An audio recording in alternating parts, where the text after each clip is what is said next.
গণতান্ত্রিক ব্যবস্থাকে ফিরিয়ে আনতে সব দলকেই নির্বাচনে অংশ নেওয়ার আহ্বান মির্জা ফখরুলের। ফ্যাসিস্টের আমলে বিএনপির ৬০ লাখ কর্মীকে মিথ্যা মামলা দেওয়া হয়েছে। এনসিপির সাথে জাতীয় ঐকমত্য কমিশনের বৈঠক, আইনি ভিত্তির বিষয়টি স্পষ্ট না করে জুলাই সনদে সই করেছে সরকার ও কমিশন, দাবি আক্তার হোসেনের। শাহজালাল বিমানবন্দরে কার্গো ভিলেজে অগ্নিকাণ্ডের ঘটনা তদন্তে চীন সহ ৪ দেশের বিশেষজ্ঞ আনা হচ্ছে, জানালেন স্বরাষ্ট্র উপদেষ্টা।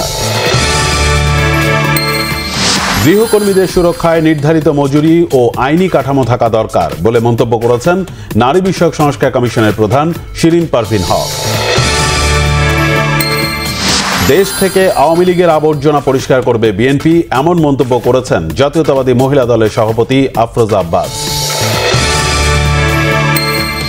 আইন শৃঙ্খলা বাহিনীর কাছে গোলকধাঁধায় পরিণত মোহাম্মদপুর জেনেভা ক্যাম্প, ধরাছোঁয়ার বাইরে বিশাল মাদক ব্যবসা, চলছে গ্রেফতার আর জামিনের খেলা।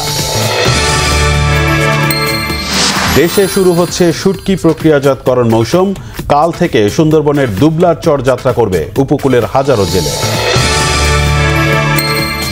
ভেনেজুয়েলার সঙ্গে তুমুল উত্তেজনা, লাতিন আমেরিকা অভিমুখে বিমানবাহী রণতরী জেরার্ড ফোর্ড। সোমবার থেকে শুরু হচ্ছে বাংলাদেশ ওয়েস্ট ইন্ডিজ ৩ ম্যাচ টি-20 সিরিজ। চট্টগ্রামে বীরশ্রেষ্ঠ শহীদ ফ্লাইট লেফটেন্যান্ট মতিউর রহমান স্টেডিয়ামে সন্ধে ৬টায় শুরু হবে ম্যাচটি।